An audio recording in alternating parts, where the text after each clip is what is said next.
अस्सलाम वालेकुम, मैं हूं मरियम नवाज, मेरे साथ वसीम मलिक है और आपको FCR1 में खुश आमदीद। आज तारीख 9 अक्टूबर 2025 है।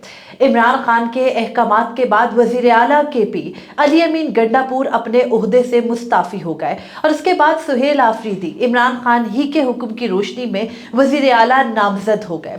लेकिन वफाकी हुकूमत जो कि इस हाइब्रिड निज़ाम के तहत इस वक्त जो है वो हुकूमत में बैठी है, उसको सुहेल आफरीदी की नामजदगी के बाद ही मसाइल शुरू हो चुके हैं। बाकायदा सुहेल आफरीदी के खिलाफ एक प्रेस कॉन्फ्रेंस भी हो चुकी है और ये भी ऐलान कर दिया गया है कि किसी सूरत उनको खैबर पख्तूनख्वा का वजीर आला बनने नहीं दिया जाएगा। इस ज़मीन में मुहर्रकात क्या है, इलेक्शन कमीशन ने आज के दिन में किस तरह से अपनी एक और सहूलतकारी फरमाई है और खैबर पख्तूनख्वा के अंदर नए वजीर आला के इंतखाब और इमरान खान के हिदायत की रोशनी में अब किस तरीके से मुश्किलात आ सकती हैं, ये आपके साथ शेयर करेंगे। और साथ में हम वीडियो के दूसरे हिस्से में आपसे ये भी बात करेंगे कि सुप्रीम कोर्ट में आज एक धुआंधार किस्म की 26वीं आईनी तरमीम के केस में समाअत हुई। जस्टिस आयशा मलिक ने वो तरीका और वो वे आउट दिया कि उनके साथ आज जस्टिस मुसरत हिलाली भी मिल गई, जिसके बाद आईनी बेंच के कई जज साहिबान जो बोलते और कहते रहे वो जो है वो पब्लिक के लिए अहमियत की वजह भी बना, तवज्जो का मरकज़ भी बना। और अब 26वीं तरमीम की जो ये समाअत है ये किस तरफ को जा रही है, कहाँ तक मामलात गए, इमरान खान का अहम तरीन मुकदमा किस तरफ को जा रहा है, आखिरी समाअत उसकी कब होगी, हम तमाम तफसीलात आपके सामने रखते हैं। तो वैसे सबसे इम्पोर्टेंट, सबसे पहले अली अमीन गंडापुर ने एक इमरान खान की हिदायत के मुताबिक मेरा ये मानना है कि उन्होंने ग्रेस शो की और उन्होंने फौरी तौर पर इस्तीफ़ा दे दिया। लेकिन हैरानकुन तौर पर वफाकी हुकूमत ने, यानी जो वफाकी हुकूमत के वफाकी वज़ीर इत्तलात अताउल्लाह तारड़ है, उन्होंने अली अमीन गंडापुर के हक में और सुहेल आफरीदी के खिलाफ प्रेस कॉन्फ्रेंस कर दी।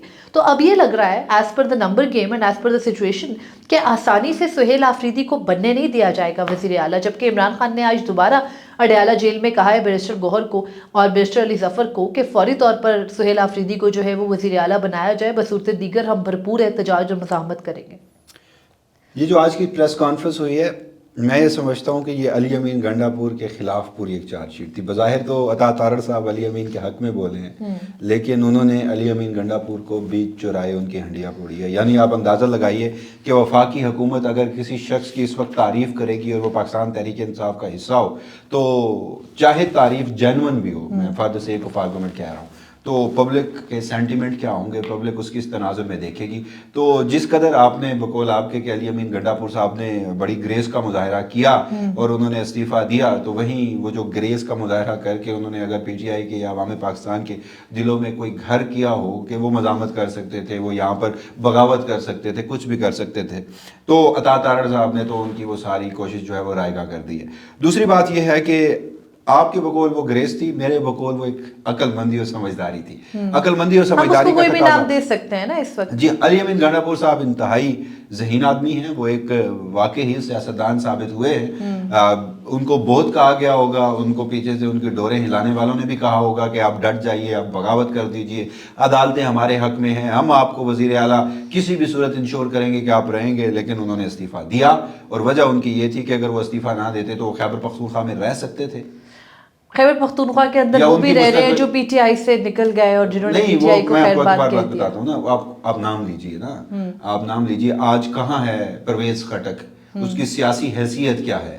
आज वो महमूद खान कहाँ है? वो पाकिस्तान तहरीक इंसाफ पार्लियामेंटेरियंस बनी थी, कहाँ है आज वो? 8 फरवरी के इंतखाबात में वो कहाँ थे? तो वो भी उनकी 4 नशिस्तें, मखसूस नशिस्तें, मेरे ख्याल में बराह रास्त उन्होंने जितनी उन्हें मखसूस नशिस्तें खैबर पख्तूनख्वा में जो PTI के मुखालिफ सियासी जमातें हैं उन्हें अमीनी फैसले ने और पहले काजी फजीसा की पूरी कोशिश ने दिलवा तो दिया।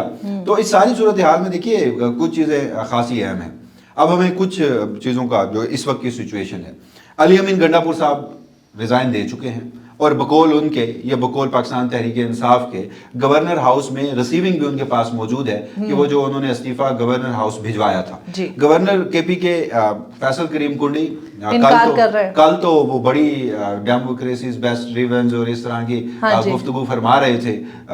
आज उन्होंने कहा कि जी मेरे पास तो इस्तीफा पहुंचा नहीं। लेकिन आइन जो है वो उनके पास इस्तीफा पहुंचने की कोई पाबंदी नहीं दिखाता। इस्तीफा दे दिया जिस मूवमेंट पे अली अमीन गंडापुर ने, तो इनका जो अगर है ना गवर्नर का ऑफिस वो एक डाक खाने से ज्यादा इस ज़मीन में कुछ नहीं है। अली अमीन गंडापुर इस्तीफा दे चुके हैं।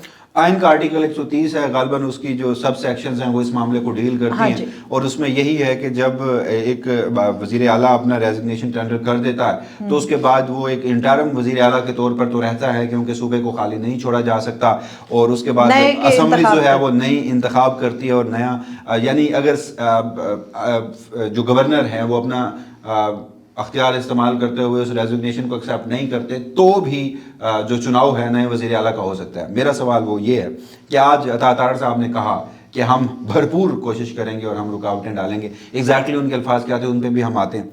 आईने पाकिस्तान, चले हम बार बार आईने पाकिस्तान का जिक्र कर रहे हैं, मेरे ख्याल में लोग देखने वाले भी हंस रहे होंगे और हमारी मासूमियत पर नोहा कना भी होंगे, लेकिन प्रोसेस तो उसी के तहत चलना है ना। जी हाँ, तो प्रोसेस तो उसी के तहत चलना है। जहां हुकूमत चाहेगी वहां वो आइन के मुताबिक प्रोसेस चलेगा, जहां वो चाहेंगे आइन को रोन देंगे, हाइब्रिड निज़ाम भी होगा, अदालतें भी होंगी, इस्टेब्लिशमेंट भी होगी, सारे स्टेक होल्डर उनके साथ होंगे।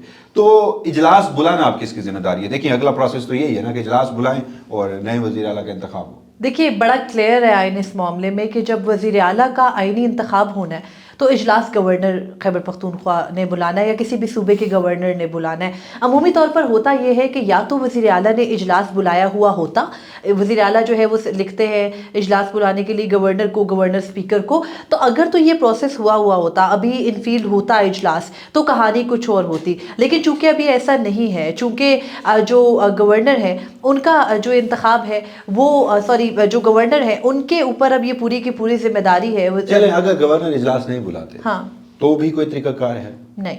वो जो अक्सर हम देखते हैं कि अरकान असम्बली जो है उनकी 1/4 हिस्सा वो सिग्नेचर करके एक रेक्विजिशन जो है वो स्पीकर को देते हैं और कहते हैं कि इजलास बुलाओ, तो उस सूरत में भी नहीं बुलाया जा सकता? नहीं, वो असेंबली के अमूमी बिजनेस के लिए कोई डिस्कशन है सूबे में। जैसे अभी आपने देखा जब दहशतगर्दी थी, जब आपको याद होगा अली अमीन गंडापुर गायब हो गए थे और वो 12 अजला पार करके पहुंचे थे पिछले साल अक्टूबर में, तो उस वक्त जो है वो रिक्विजिशन के जरिए इजलास बुलाया जा सकता है फॉर सेक ऑफ डिस्कशन या एक किसी अहम जो बिजनेस है उसको चलाने के लिए हाउस के। लेकिन इस तरह के आईनी इंतखाब के लिए जहाँ पे आपने सूबे का चीफ एग्जीक्यूटिव चुनना है, जहाँ पर आपने जो ऐवान है उसका सरबराह चुनना है, वहाँ पर आप लोग इस तरह से इजलास तो नहीं बुला सकते। का कोई फैसला भी मौजूद है इस सिलसिले में कि आप सूबे को बगैर वज़ीर आला के नहीं छोड़ सकते? बिल्कुल ऐसे ही है। मशहूर ज़माना हमजा शहबाज केस, जिसमें रात को 11 बजे पोलिंग का जो है वो कराने तक का वक्त दिया गया था और फिर परवेज इलाही आए थे, वो मुकदमा जो है उसके अंदर ले डाउन किया गया उस वक्त justice Bandial, justice Munib Akhtar, justice Javed Hasan ने। मैं आपकी गुफ्तगू से ये समझाऊं कि एक रास्ता है। आज अता तारड़ साहब ने ये फरमाया कि वो किसी सूरत सुहेल आफरीदी को वज़ीर आला मुंतखब नहीं होने देंगे। वजह ये बताई गई कि वो मुराद सईद के दस्ते रास्त हैं और वो तालिबान के खिलाफ नरम गोशा रखते हैं हाँ, तालिबान के लिए नरम गोशा रखते हैं, और इमरान खान जो हैं वो तालिबान के सबसे बड़े स्पॉन्सर हैं। तो मेरा सवाल अगेन वही है, कल के रोज़ कुछ इस्टेब्लिशमेंट ज़दा अकाउंट्स ने पहले तो ये दावा किया कि सुहेल आफरीदी जो हैं वो मंशियात के कारोबार से वाबस्ता हैं और बहुत जल्द तफसीलात जो हैं वो मंजर आम पे आएंगी, लेकिन ताहाल अभी वो जो बहुत जल्द नहीं आया। वो वीडियो शुरू करने से पहले ही मैंने उस एक्स अकाउंट पे जाके देखा कि क्या तफसीलात मंजर आम पे आती हैं, वो नहीं आई। दूसरा इल्ज़ाम ये लगाया गया कि सुहेल आफरीदी ने अलीमा खान को 40 करोड़ रुपए दिए हैं और अलीमा खान ने इमरान खान के ज़रिए ये नामजदगी कराई है। ले देकर अब तक सुहेल आफरीदी के खिलाफ एक FIA की इंक्वायरी है जिस पे अभी FIR दर्ज नहीं हुई, उसको मुकदमे का रंग दिया जा रहा है। मजे की बात, हम न्यूज़ पे एक स्टोरी चली है आपसे कुछ देर पहले जिसके मुताबिक जो टोटल असासे हैं ना सुहेल आफरीदी के वो 5 लाख मालियत के हैं, तो उन्होंने 10 करोड़ पहली मरतबा वो MPA का इलेक्शन लड़े थे और वहां के रिपोर्टर बताते हैं कि उनके इलेक्शन की जो कैंपेन थी तो उनके दोस्तों ने पैसे इकट्ठे करके ISF के फोरम से जो है वो पैसे इकट्ठे करके उनके इंतखाबी मुहिम चलाई गई थी। और सुहेल आफरीदी पहली बार खैबर से जो है वो मुंतखब होकर एक मुतवस्सित तबके से ताल्लुक रखने वाले MP है। जब वो MPA बने उसके बाद पहले वो मुशीर बने, फिर उन्हें फुल उससे पहले एक बार वो अपने इलाके के जैसे काउंसलर वगैरह, ठीक है, नहीं मैं अभी ही गवर्नमेंट की बात कर रहा हूँ। वो CNW के गालबन वो वजीर आला के स्पेशल असिस्टेंट थे। उसके बाद फिर उन्हें फुल फ्लैज हायर एजुकेशन की مواصلات کی پہلے وزارت دی گئی اور پھر مواصلات کی وزارت جو ہے وہ ان کی سوئچ ہوئی 4 دن قبل مینا خان آفریدی کے ساتھ ہائر ایجوکیشن ان کے پاس آیا. طالبان سے رابطے ہیں اور ان کے لیے نرم گوشہ ہے تو وہ وزیر اعلیٰ کی کیبنٹ میں رہ سکتا ہے لیکن وزیر اعلیٰ نہیں بن سکتا. اور اسی وزیر اعلیٰ کی کیبنٹ میں جس وزیر اعلیٰ کے بارے میں آج بیٹھ کر ان کی مدح سرائی کرتے ہیں, بیٹھ کر عطا اللہ تارڑ ایز اے وفاقی وزیر, اور وہ ساتھ میں یہ بھی کہتے ہیں کہ علی امین گنڈا پور سے مسئلہ یہ تھا, رنجش یہ تھی کہ وہ دہشت گردی کے خلاف آپریشن کے حق میں تھے. وجہ یہ کیا؟ وجہ یہ ہے کہ ایک کارکن, ایک عام سا کارکن پہلی مرتبہ ایم پی اے بنا, اس کے کوئی سٹیکس نہیں ہے سسٹم میں, وہ اپنے لیڈر کا جو ویژن ہے, فی الحال تو ہمیں یہی, عمران خان نے یا تو کہا ہو کہ مجھے کرپشن کر کے دو, عمران خان نے کہا ہو کہ مجھے سر محل بنا کے دو, عمران خان نے کہا ہو مجھے ون ہائٹ پارک میں بلڈنگز بنا کے دو, عمران خان نے کہا ہو کہ میری پاناما میں سوئس بینکس میں اکاؤنٹس کھول کر دو, مجھے وہاں پراپرٹیز بنا کر دو. وہ شخص کہتا ہے کہ مائنز اینڈ منرلز کا جو معاملہ ہے جس پر ہمارا ہائبرڈ نظام دنیا بھر میں جا کر کمٹمنٹس کر کے آیا ہے, تصاویر سامنے آ رہی ہیں, وہ اس کا لیڈر اسے کہتا ہے کہ جو میرا نیا وزیر اعلیٰ ہوگا وہ وہاں کے علاقے کے لوگوں کا مفاد دیکھتے ہوئے اور ان کی مرضی کے مطابق یہ کام کرے گا.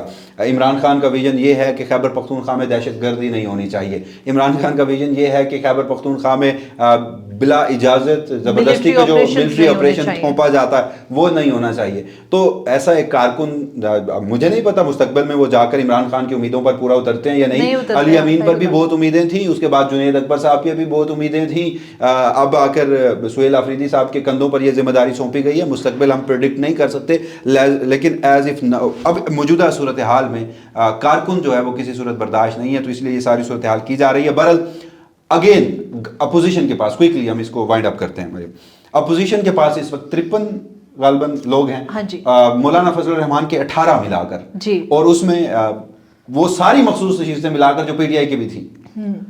وزیر اعلیٰ کے انتخاب کے لیے چاہیے 75 ووٹ, 75, پی ٹی آئی کے پاس ہیں 92.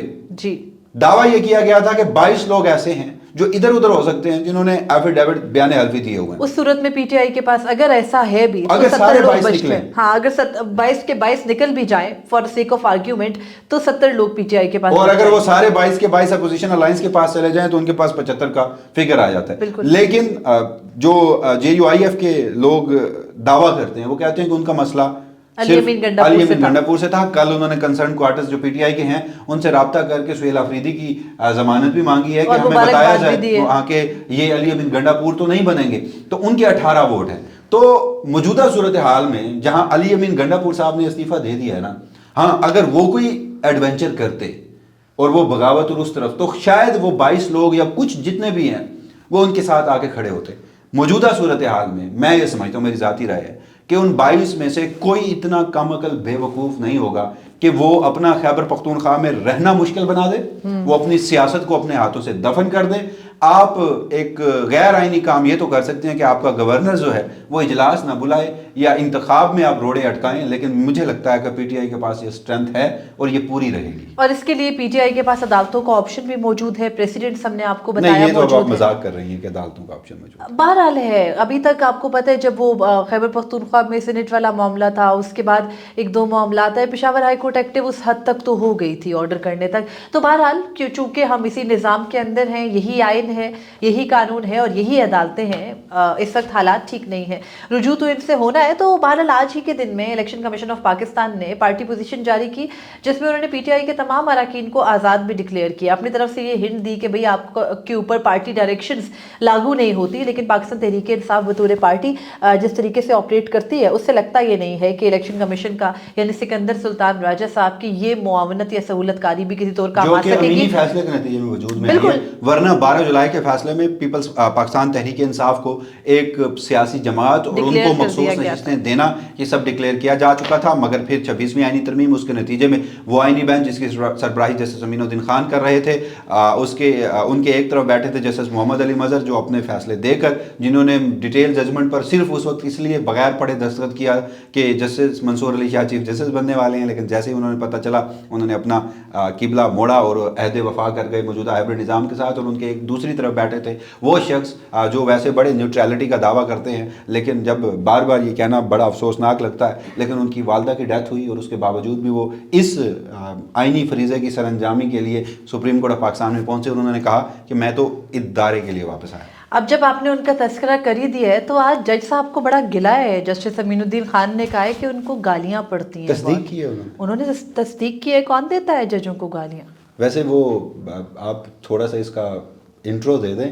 جب یہ گفتگو ہوئی نا تو جسٹس محمد علی مظہر نے جیسے ہم صحافیوں کی طرف دیکھا تو میں بھی سوچ میں پڑ گیا کہ آپ کو کیوں دیکھ رہے تھے؟ گفتگو تو میں روز کرتا ہوں، لیکن تنقید بھی میں روز کرتا ہوں، لیکن میں نے گالیاں کب دی ہیں؟ مطلب وہ جس طرح سے دیکھ رہے تھے کہ شاید آپ بھی گالیاں دے رہے ہیں، وہ جو اشارہ انہوں نے کیا تو وہ سارا بر آج ہوا گیا 26ویں ترمیم میں، ذرا وہ بتا دیں۔ 26ویں آئینی ترمیم کے خلاف جو 36 درخواستیں سپریم کورٹ آف پاکستان میں ہیں، ان کی بڑی دلچسپ سماعت آج ہوئی۔ آج جو ہے وہ تیسری سماعت تھی اس مقدمے کی، اور منیر ملک جو کہ سینئر ایڈوکیٹ رواں ہفتے کی تیسری، اوور آل چوتھی، رواں ہفتے کی تیسری اور اوور آل چوتھی سماعت تھی۔ دوسری براہ راست نشر ہونے والی سماعت تھی۔ منیر ملک سینئر ایڈوکیٹ ہے، انہوں نے بینچ کے اوپر اعتراض اور فل کورٹ بنانے کی جو درخواست تھی اس کے اوپر دلائل دیے، اور بہت ہی، اگر آپ کو وقت ملے آپ سپریم کورٹ کی ویب سائٹ پہ جا کر ضرور دیکھیے گا، کیونکہ in the end of the day یہ ہماری ہسٹری لکھی جا رہی ہے، ڈاکیومنٹ ہو رہی ہے۔ تو اس میں جو آج کی سماعت تھی اس میں جسٹس عائشہ ملک نے ایک وے آؤٹ دیا، اور انہوں نے یہ کہا کہ کہاں ہے وہ پابندی آئین پاکستان میں کہ فل کورٹ نہیں بلایا جا سکتا۔ اب جج صاحبان کا یہ سوال تھا منیر ملک صاحب سے کہ بتائیے کہ فل کورٹ ہوتا کیا ہے؟ تو منیر ملک صاحب نے کہا کہ فل کورٹ ججز ہوتے ہیں، موجود ہوتے ہیں، چیف جسٹس کے پاس کنونشنلی یہ اختیار ہے کہ وہ ان ججز کو اسمبل کر سکتے ہیں، اکٹھا کر سکتے ہیں۔ جسٹس عائشہ ملک نے یہ کہا کہ جو فل کورٹ ہے اس کے بارے میں انہوں نے جب بار بار جو آئینی بینچ کے ججز ہیں، خاص طور پر جسٹس جمال مندوخیل، جسٹس محمد علی مظہر، جسٹس امین الدین خان، جن کو رہس ہے کہ 26ویں آئینی ترمیم یاد آ جاتی ہے، کہ وہ کہتے ہیں ہم تو 26ویں آئینی ترمیم کے تحت یہاں بیٹھے ہیں، ہم تو 26ویں آئینی ترمیم کے پابند ہیں، ہم تو اس سے باہر نہیں جا سکتے، جبکہ وہی 26ویں آئینی ترمیم کے مخالف درخواستیں سن رہے ہیں۔ تو آج جسٹس عائشہ ملک نے کھل کھلا کر یہ کہہ دیا، یہ بول دیا کہ جو 26ویں آئینی ترمیم ہے یا کوئی بھی آئینی ترمیم جب وہ چیلنج ہوتی ہے، انہوں نے جو ہے وہ حوالہ دیا 21ویں آئینی ترمیم کے مقدمے کا، انہوں نے کہا باقاعدہ سپریم کورٹ یہ قرار دے چکی ہے کہ جب آپ کے سامنے کوئی قانون یا کوئی ترمیم چیلنج ہوتی ہے تو آپ اس کو اپنے اوپر لاگو کر کے اس کو جائز قرار دے کے اس کا مقدمہ نہیں سنتے، بلکہ آپ اس کو سائڈ پہ رکھ کر اس کو جو ہے وہ نیوٹرلٹی کے ٹچ سٹون پر دیکھتے ہیں۔ اس کی سادہ سی تعریف یہ ہو سکتی ہے جو آپ جسٹس عائشہ ملک کے آبزرویشنز بتا رہی ہیں۔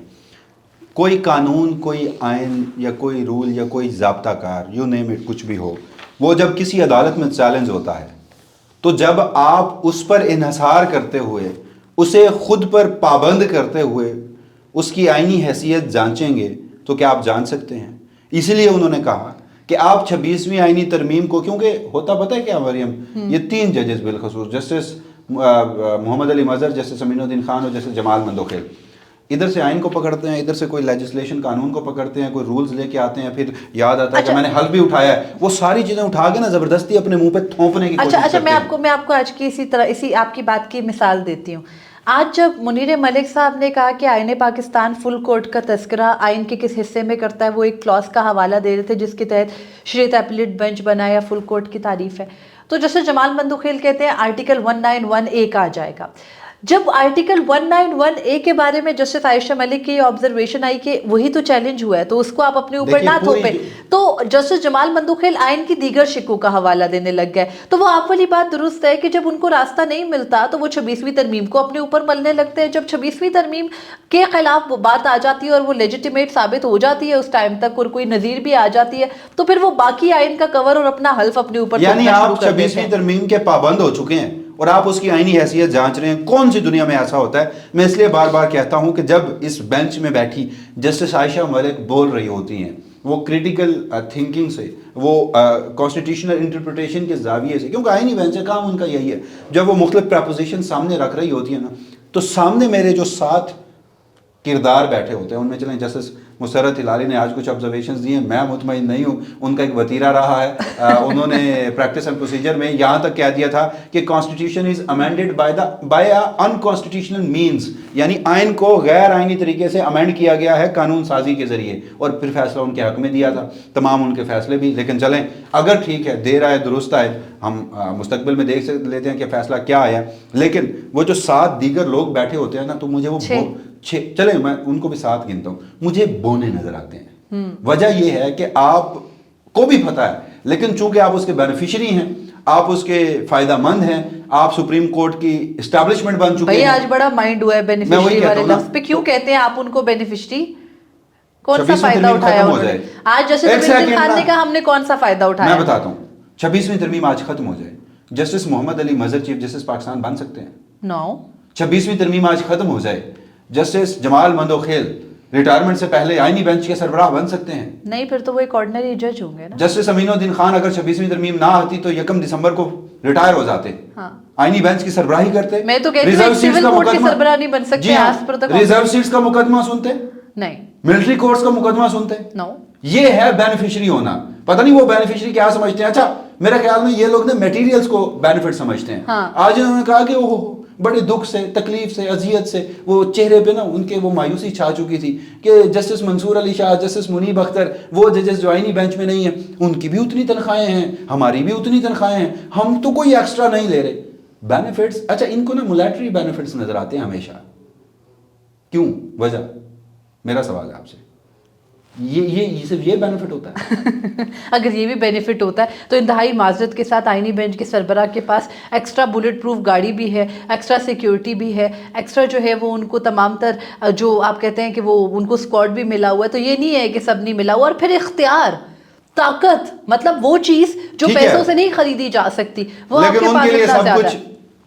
बहरहाल जस्टिस मुसर्रत हिलाली ने आज वसीम एक केस के अंदर ज्यादा हैरानकुन मोड़ तब आया जब जस्टिस मुसर्रत हिलाली ने कहा, मुनीर मलिक साहब के आर्ग्यूमेंट सुन के, जो कि बहुत अच्छे थे, बहुत आउट क्लास थे, उन्होंने उनको सुनकर कहा कि अब तो ये कह रहे हैं कि हमें पॉइंट 0 पर जाना पड़ेगा और हमें फंडामेंटल राइट्स के टच स्टोन पर 26वीं आईनी तरमीम को उस बेंच में बैठकर देखना पड़ेगा जो 26वीं आईनी तरमीम से पहले सुप्रीम कोर्ट का फुल कोर्ट है, यानी वो 16 जज, काजी फैजीसा को माइनस करके क्योंकि वो रिटायर हो चुके थे, उन्हें बैठना होगा। तो जस्टिस मुसर्रत हिलाली का ये कहना था, उन्होंने कहा कि ये जो नए जज आए हैं उन्होंने नहीं बैठना, कि बस सुप्रीम कोर्ट के वही 3 जज, Justice Aminuddin Khan, Justice Jamal Mandokhel, Justice Mohammad Ali Mazhar, ऐसे मुश्तइल हो गए जैसे उनको किसी ने टारगेट कर दिया हो। जस्टिस जमाल मंदोखेल कहते हैं ये जो नए जज हमने लगाए ये दूसरे मुल्क से तो नहीं आए। जस्टिस अमीनुद्दीन खान कहते हैं और वो खुद को तो खुद नहीं लाए, उनको तो जुडिशल कमीशन ने बनाया है।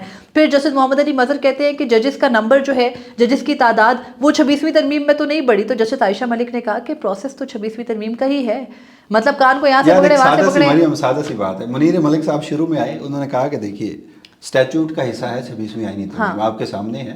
प्रोप्राइटरी ये डिमांड कर रही है कि आप उसके तहत नहीं, आपकी जो इनहेरेंट जुडिशल पावर्स हैं जो सुप्रीम कोर्ट आपको देती है, जो आइन का आर्टिकल 176 है, उसको इस्तेमाल करें। और प्रोप्राइटरी डिमांड्स कर रहे थे वो कि आप 20 अक्टूबर वाले फुल कोर्ट की तरफ जाएं। तो मुझे बताएं उसके बाद 191 का जिक्र, 26वीं तरमीम का जिक्र, आईनी बेंच का जिक्र, फुल कोर्ट की तारीफ, आईनी बेंच में शामिल तमाम जजेस, ये सारी गुफ्तगू होनी चाहिए थी। तो मैं इसलिए कह रहा हूँ कि ये ज़बरदस्ती आइन, कानून, हल्फ अपने ऊपर थोपते हैं। हालांकि बड़ी माजरत के साथ फौजी अदालतों के केस में इसी बेंच के इसी जजेस ने जो कालक अपने मुंह पे थोप चुकी है ना, तो ये आइन, कानून, we are bound by the constitution, we are serve the nation, इस तरह की ये जो गुफ्तगू है ना सतही किस्म की, ये आपकी वो कालक ख़त्म नहीं कर सकती। लेकिन महाराज आज हुआ क्या? आज एक मौके पर जस्टिस जमाल मंदोखेल ने सवाल किया कि क्या कभी ऐसा, जस्टिस मुसर्रत हिलाली कहती हैं कि यही वाले आर्ग्यूमेंट चल रहा था, जैसे मुसर्रत हिलाली कहती है ये जो नए जज आए हैं इनका तो हम फैसला करेंगे, इन्होंने यहाँ रहना है या वापस हाई कोर्ट जाना है। तो जैसे जमाल मंदोखेल कहते हैं क्या कभी ऐसा हुआ है तारीख में कि जज जो है वो हाई कोर्ट वापस गए हो पीसीओ के अलावा? तो उन्होंने कहा बिल्कुल हुआ है, Sindh high court bar case में, पीसीओ केस में। तो कहते नहीं, जस्टिस मोहम्मद अली मजहर और जस्टिस जमाल मंदोखेल यकजुबां होकर कहते नहीं, पीसीओ और मामला था। तो मुनीर मलिक साहब ने कहा कि अगर आप समझते हैं कि 26वीं तरमीम पीसीओ नहीं है तो आप गलत समझते हैं। उन्होंने कहा कि 26वीं तरमीम भी पीसीओ से कम नहीं है, और पीसीओ कौन जारी करता है? डिक्टेटर जारी करता है। और जब ये वो ये कह रहे थे तो आपको चेहरे के तासुरात जजेस के दिख रहे थे, आप जरूर जाकर देखिएगा बराह रास्त। ये मुनीर मलिक साहब ही कह सकते हैं, और फिर उसको सुना भी गया, बर्दाश्त भी किया गया। आखिरी एक नुक्ता मुझे डिस्क्राइब करने दीजिए। मैं गालियों वाले मामले पे इसी बात पे आया था वो चले आप वो बता। उन्होंने जस्टिस मेरा सवाल है आपसे, जस्टिस अमीनुद्दीन खान कहते हैं कि हमने जो है वो हल्फ लिया हुआ है कि विदाउट फेवर एंड फॉरवर, और फिर कहते हैं कि हमें गालियां पड़ती हैं और हमें गालियां दी गई। और फिर वो कहते हैं कि जब उन्होंने कहा कि हमें गालियां दी गई तो जजेस जो साथ वाले थे वो इधर उधर और एक आपकी तरफ देख रहे थे। तो जस्टिस अमीनुद्दीन खान ने ये भी कहा कि जो हमें कुछ एक्स्ट्रा तो नहीं मिलता, हम भी इस जो है पूरा बताएं ना वो किस तरह मेरी तरफ देख रहे थे। اب میں وہ کیا بتاؤں، جو کلپ ہے وہ میں نے پوسٹ بھی کی سوشل میڈیا پہ. اب مجھے ایک بات کا جواب دیں، آپ آئین اور قانون کے مطابق اور اپنے ضمیر کے مطابق فیصلے دیں تو آپ کو گالیاں نہیں پڑیں گی. آپ اپنے گریبان میں جھانکیں، آپ اپنی جو اقدامات ہیں ان کو درست کریں. گلا آپ کرتے ہیں کہ گالیاں آپ کو پڑتی ہیں، گالیاں پڑتی کیوں ہیں؟ اس روٹ کاز کی طرف تو جائیں نا آپ. میرا ایک اور یہاں پہ معاملہ ہے. آج جیسے جمال مدوخیل نے 3 بار کہا کہ ہم تو چاہتے تھے کہ سپریم کورٹ کے تمام ججز آئینی بینچ کا حصہ بن جائیں. میں نے، چیف جسٹس پاکستان نے، دیگر سپریم کورٹ کے 2 ججز نے، یعنی جسٹس منصور اور جسٹس منیب کی وہ بات کر رہے تھے، ہم نے سپریم کورٹ کے تمام ججز کو آئینی بینچ میں شامل کرنے کے لیے کہا، لیکن اکثریت جو ہے وہ جوڈیشل کمیشن آف پاکستان میں حکومت کی تھی. لیکن انہوں نے صرف یہ نہیں بتایا کہ جسٹس امین الدین خان جو کہ اس وقت ان کے بالکل ساتھ بیٹھے تھے، چہرہ ان کا جھک چکا تھا، تو انہوں نے اگر صرف جسٹس امین الدین خان اپنے حق میں خود ووٹ نہ کرتے تو آئینی بینچ کے سربراہ نہ بنتے. سپریم کورٹ آف پاکستان یا جوڈیشل جو ووٹ تھے، جوڈیشل کمیشن آف پاکستان میں جو عدالتی ووٹ تھے، کسی نے بھی جسٹس امین الدین خان کے حق میں ووٹ نہیں کیا. تو میرے خیال میں اگر جسٹس جب جمال مدوخیل یہ سب کہہ رہے تھے تو منیر ملک صاحب اس آرگومنٹ کو لے کر تھوڑا سا آگے بڑھتے اور اس میں ججز کو تھوڑا سا پھنساتے تو جسٹس جمال مدوخیل کا وتیرہ رہا ہے. اور وہ پھر کہتے کہ اس میں میرا کیا قصور ہے اگر امین الدین خان صاحب نے خود ہی ہاتھ کھڑا کر کے اپنے آپ کو ووٹ دے کے آئینی بینچ کا سربراہ بن چکے ہیں. تو بہرحال یہ اب ساری صورتحال ہے. وہ جو چھپتے چھپاتے بڑی مشکلات سے 191A 26ویں آئینی ترمیم پر انحصار کرتے ہوئے، اس کی تابعداری کرتے ہوئے وہ جو چھپایا جاتا ہے نا آئینی بینچ کی جانب سے، تو جسٹس عائشہ ملک اور پھر ان کے ساتھ دیا جسٹس مسرت ہلالی نے، انہوں نے، اور پھر منیر ملک صاحب کے دلائل ماننا پڑے گا کہ انہوں نے جو عدالتی نظائر سامنے رکھے، جس طرح سے بینچ کو لاجواب کیا، تو راستہ تو ایک بتا دیا ہے کہ ایک ہی حل ہے. 20 اکتوبر یا 26ویں آئینی ترمیم کے وقت کی سپریم کورٹ جس میں 16 ججز شامل تھے، وہ فل کورٹ بیٹھ کر اس مقدمے کا فیصلہ کرے. بہرحال اب 36 درخواست گزار ہیں، 2 کے دلائل ابھی مکمل ہوئے ہیں، 34 کے رہتے ہیں. غالباً کوئی ایک دوسرے کے دلائل اڈاپٹ بھی کرے گا. لیکن اگین مریم بات وہی ہے کہ امین الدین خان صاحب کی جب تک ریٹائرمنٹ ہے یا ان کی سروسز 27ویں ترمیم میں ریٹین نہیں کی جاتی تو مجھے تو ابھی صرف بینچ کون سا سنے گا، یہی معاملہ ہی سپریم کورٹ میں چلتا نظر آتا ہے. کہانی ساری جو ہے وہ بار کے الیکشن سے جا کر جڑتی ہے. اس کی تفصیلات ہم آپ کے ساتھ کل ضرور شیئر کریں گے. فی الوقت مجھے اور وسیم ملک کو اجازت دیجیے. اللہ حافظ. اپنے فیڈ بیک سے ضرور آگاہ کیجیے گا.